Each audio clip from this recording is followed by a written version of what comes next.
Allah Taala Kur'an'da Hucurat suresinin 12. ayetinde şunday dep aytat.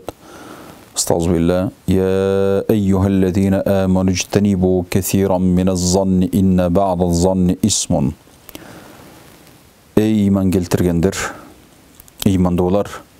Sizler köp gümenden alыс bolgula saktangıla. Sebebi kebir gümen bol күнөөгө алып барат дейт. Адамдар жөнүндө күмөн кылуу туурасында Алла Таала бизге шундай дейт. Вала тажассасу. Силер бири-бириңердин артыңардан түшүп, бири-бириңердин артыңардан аңдыбагыла. Вала ягтаб ба'дукум ба'да. Бири-бириңерди силер ушактабагыла. Аюхиббу ахадукум ан якула лахма ахихи мейтан факарихтумуху. Силердин кимиңер болсо деле өзүнүн бурадарынан бир тууганынын этин жегенди жакшы көрөбү? Жок, албетте силер жаман көрөсүңөр андайды. Кудайдан корккула, ваттакуллаха инналлаха таввабур рахим. Кудайдан коркуп, бирөө жөнүндө жаман ойлобой, аңдыбай, ушактабай, бири-бириңердин этиңерди жебей, Кудайдан корккула. Кудай Таала тообаларды кабыл кылуучу зат, Кудай Таала райымдуу зат, силерге райым кылат дейт. Мана ушул аятта Алла Таала бизге демек бири мусулмандар бири-биринин артынан ушактап, сөз кылып, аңдып, артынан түшүп, биринин этин бири жөөдөн Алла Таала тыйып атат. Ва кала Расулуллахи саллаллаху алейхи ва саллям пайгамбарыбыз айтат: "Iyyakum wal ghibata." Силер ушактан сактангыла. Ушагайыңдан сактангыла. Fa innal ghibata ashaddu min az-zina. Бул ушагайың бирөөдү ушактоо, жамандоо, артынан сүйлөө, бул зинадан дагы жаман деди. Кыйла лаху пайгамбарыбызга айтылды: "Кейфа?" Кандайча? Я Расулуллах, кантип бул зинадан да жаман болот деди. Кала ли анна ar-rajula qad yazni wa yatubu. Себеп дегенде кейбир адам зина кылышы мүмкүн, күнөө кылат, бирок артынан тооба кылып, кайра кайтып, Кудайым анын күнөөсүн кечириши мүмкүн. Фаятубуллаху алейх. Демек Кудайым дуасын, анын тообасын кабыл кылат дагы, анын күнөөсүн кечирип коюшу мүмкүн. Ва инна сахибал гибати ла югфару лаху хатта ягфира лаху сахибуху. Алем жанагы бирөөнүн артынан сүйлөгөн, ушагайын кылып, артынан кеп тараткан адамдын, анын ошол жанагы адам кимди сөз кылса, кимди кеп кылса, артынан сүйлөсө, ошол адам анын күнөөсүн кечирмейинче Кудай да анын күнөөсүн кечирбейт деди. Демек кейбир адамдар ошентип чоң иш күнөө кылып койсо дагы, зына кылып койсо деле, анын зынасын Кудайым кечирип койсо, тооба кылса, ал кечирилип калышы мүмкүн экен. Жанантип бирөөдү артынан ушактап сөз кылып, анан сөз тараткан адам, аны ошол адамы кечирмейинче бул адамдын күнөөсү кечирилбейт экен. Ва кала алейхиссалату вассалам пайгамбарыбыз айтат: "Атадруна арбар риба индаллах?" Билесиңерби, бул сүткорлуктун, рибанын эң жаманы кайсыл экенин билесиңер деди. Калу Аллаху ва расулуху а'лам. Алла билет, Алланын расулу билет деди. Кала фа инна арбар риба индаллахи истихлалу ирди имриин муслимин. Пайгамбарыбыз айтты: Алланын алдында бул сүткорлуктун эң жаманы мусулман адамдын абирин адал деп билип, бирөөдүн абирин төгүү деди. Шу мусулман момун адамдын абирин төгүү бул сүткорлуктан дагы жаман экен. Сумма караа Расулуллахи саллаллаху алейхи ва саллям пайгамбарыбыз ушул аятты окуду. Estağfirullah. وَالَّذِينَ يُؤْذُونَ الْمُؤْمِنِينَ وَالْمُؤْمِنَاتِ بِغَيْرِ مَا اكْتَسَبُوا فَقَدِ احْتَمَلُوا بُهْتَانًا وَإِثْمًا مُبِينًا. Sadaqallahul azim.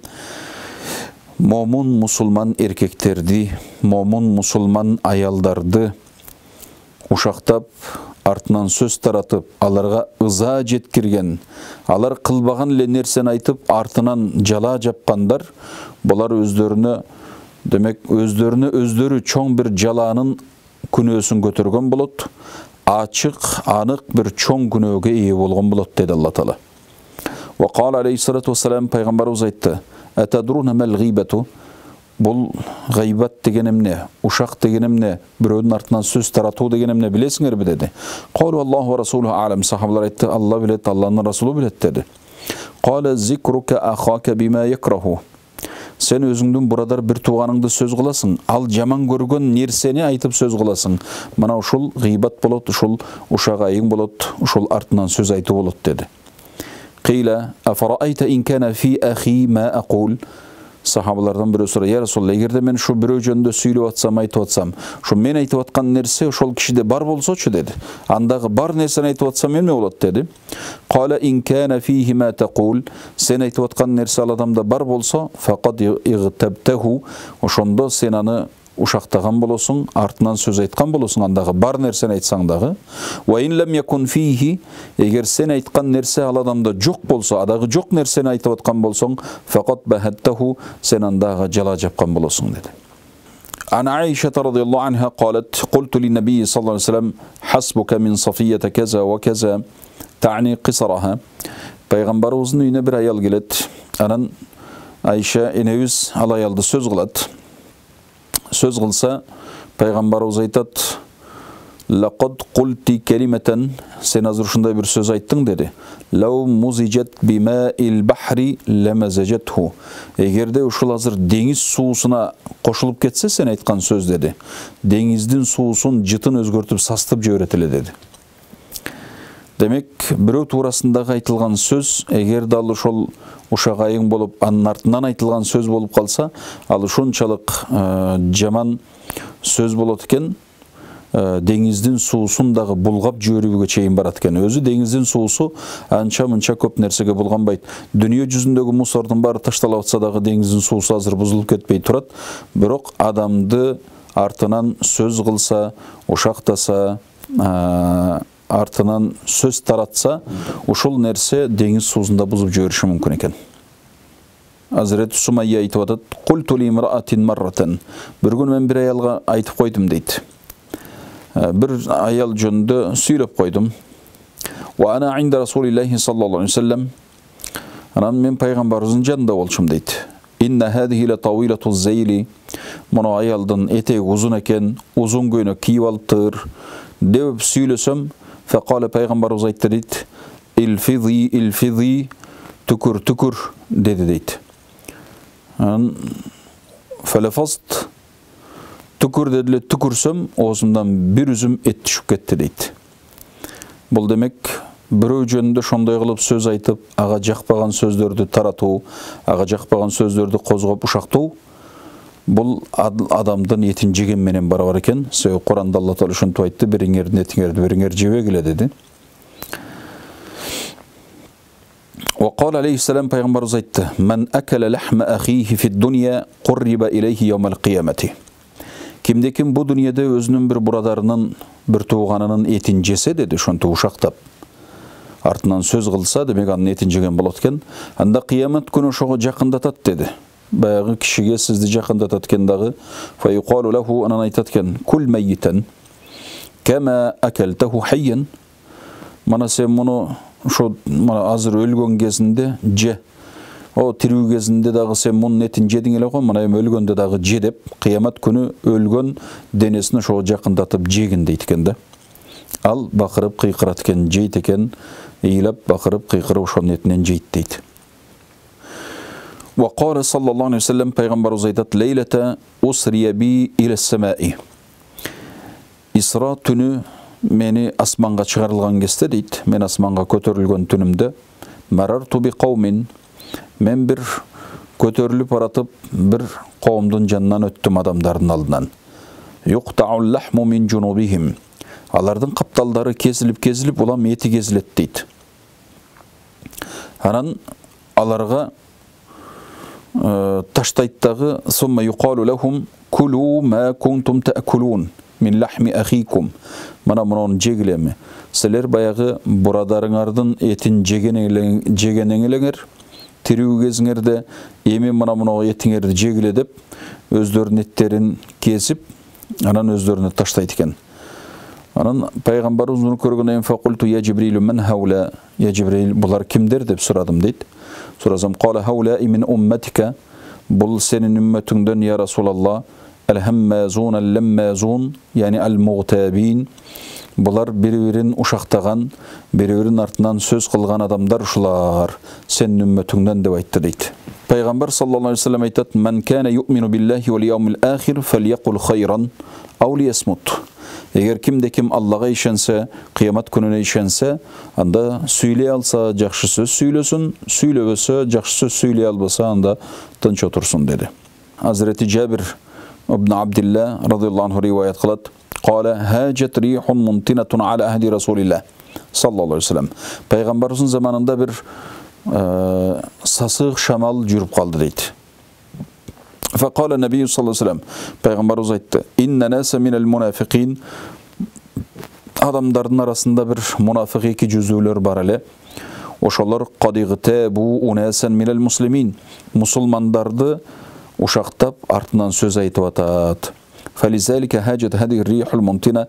Мына ошончо мына сасык шамал ошондон келип атат деп айтты дейт пайгамбар саллаллаху алейхи вассалам. Пайгамбар айыбыз айтат: "Ва қала алейхиссалату вассалам: ла туксирул калама бигайри зикриллах." Алланы эстебестен туруп сөзүңөрдү көбөйтө бербегиле деди. Алланы эстебей көп сөз кыла берсеңер болбойт. Фа инна касратал калами бигайри зикриллахи таала касватун лил қалб. Себеп дегенде Алланы эстебестен туруп көп сөз сүйлөү бул адамдын жүрөгүн карайтат деди. Ва инна аб'адан наси мин Аллахи таала ал қалбул qaси. Алладан адамдардын арасында эң алысырагы бул жүрөгү карайган ташбор адамдар Алладан алыс болот деди.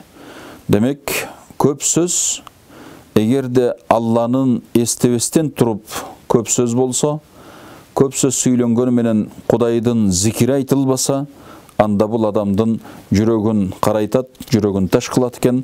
Мындай ташбор жүрөк адамдар Алладан алыс болот деди. Пайгамбарыбыз айтты: "Ва қала алейхиссалату вассалам: "Ман вақаху Аллаху шарра ма бейна лихейхи ва шарри ма бейна риджлейхи дахала аль-джанна."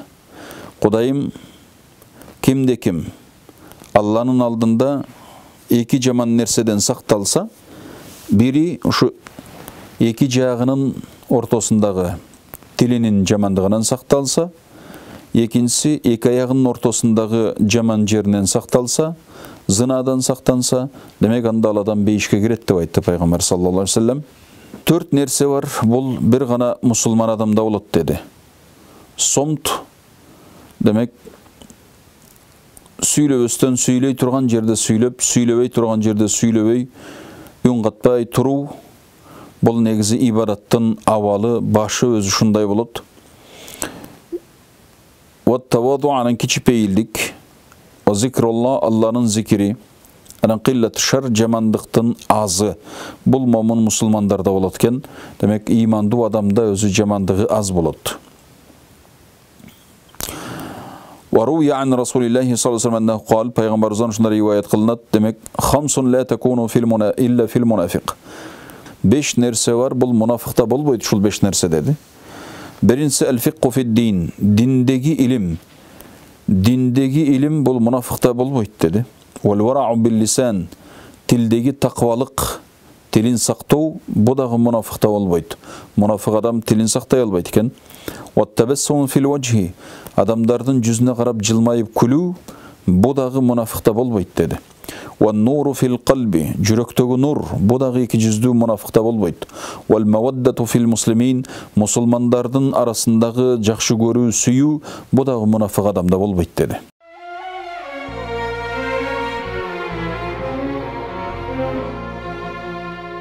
Мусулман бир туугандар, Кудайым буйруса мындан ары биздин сабактар, баяндар, жолугушуулар ушу Azhari KG медиа порталында болмокчу.